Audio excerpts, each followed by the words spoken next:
tablas de frecuencia. ¿Cómo se hace eso? Tenemos los siguientes datos: 2, 2, 3, 1 y 3. ¿Listo? Entonces tenemos nuestra tablita y vamos a empezar a llenar. La primera columna, X sub I, es la columna donde uno escribe sus datos. ¿Listo? Pero cada dato lo escribimos solamente una vez. Entonces, por ejemplo, el 1, el 2 lo escribimos solo una vez y tenemos nuestro siguiente dato que es el 3 y lo escribimos una sola vez. La siguiente columna, frecuencia absoluta. ¿Qué es la frecuencia absoluta? La cantidad de veces que se encuentra cada dato. Entonces, el 1 está solo una vez, entonces su frecuencia absoluta es 1. El siguiente dato, 2, está 2 veces, entonces su frecuencia absoluta es 2. Y nuestro último dato, que es 3, está 1 y 2 veces, entonces su frecuencia absoluta también es 2. La siguiente columna, frecuencia absoluta acumulada. Esta es sencilla.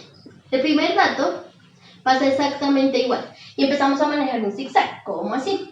1 más el siguiente dato de aquí. 1 más 2 nos da 3.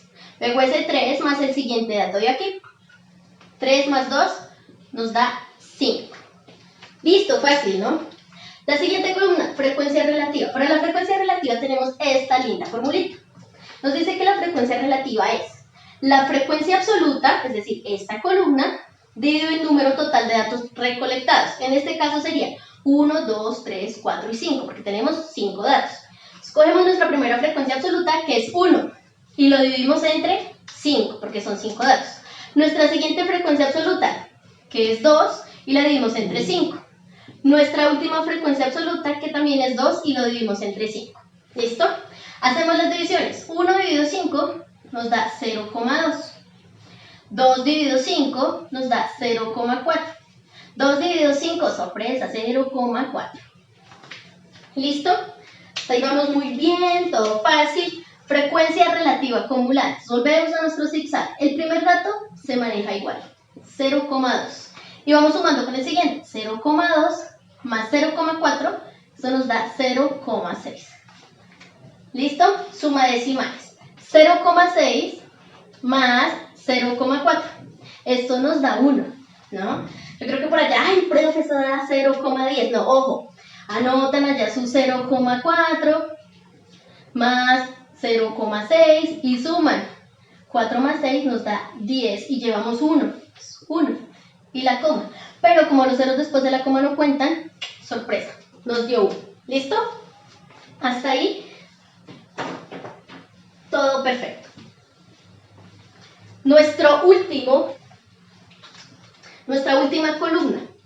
La última columna es la frecuencia porcentual o el porcentaje. Pero ¿cómo se calcula eso? Aquí tenemos otra formulita. Nos dice que es la frecuencia relativa por 100.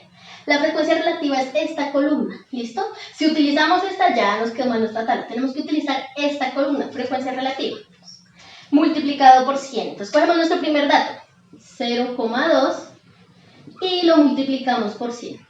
¿Listo? Recuerden ahí el truquito de cuántos ceros tiene el 100. El 100 tiene 2 ceros. ¿Listo? Como estamos multiplicando, eso quiere decir que esta coma se tiene que correr 2 cifras a la derecha. ¿Por qué a la derecha? Porque estamos multiplicando. Si tenemos el 0,2 y lo tenemos que correr 2 cifras, nuestra coma está aquí, entonces 1 y 2. Como no hay número, completamos con un 0. Lo que quiere decir que 0,2 por 100, pues nos da 20. ¿Listo? Entonces ya tenemos el primer porcentaje, equivale al 20%. Hacemos lo mismo con 0,4%, lo corremos 2 cifras y ¡pum! Nos dio 40. ¿Listo? 0,4% nos da 40. Nuestro último dato, 0,4% y nos vuelve a dar 40. ¿Listo? Cosas importantes que debemos saber de nuestra tabla de frecuencias. El último dato de nuestra frecuencia absoluta acumulada representa el número total de datos recolectados. 5. ¿Y cuántos datos teníamos? 1, 2, 3, 4 y 5. Es decir, que si tú sabes que son 35 datos y aquí no te dio 35, no sigas haciendo la tabla porque nos va a quedar mal. ¿Listo? Otra cosa importante, el último dato de la frecuencia relativa acumulada. Este datico que nos da acá, no siempre nos va a dar exacto el 1. ¿Por qué? Porque todo depende de los decimales que tomemos acá. Aquí tuvimos suerte y nuestros datos, pues obtuvimos decimales finitos. Pero a veces va a pasar que hacemos la división y el decimal sigue. ¿Listo? Entonces eso depende de la cantidad de decimales que tomemos o de las aproximaciones que hagamos. Vamos a tratar que este dato que nos da acá en la frecuencia relativa acumulada sea mayor a 0,95 y menor o igual a 1. ¿Por qué? Porque si hicimos todo el proceso y aquí nos dio 0,7, eso significa que solamente tenemos el 70% de nuestros datos, pero en el camino o en algún lugar perdimos el 30% de los datos y eso ya es mucho. ¿Listo? Ahora, ¿por qué menor o igual que 1?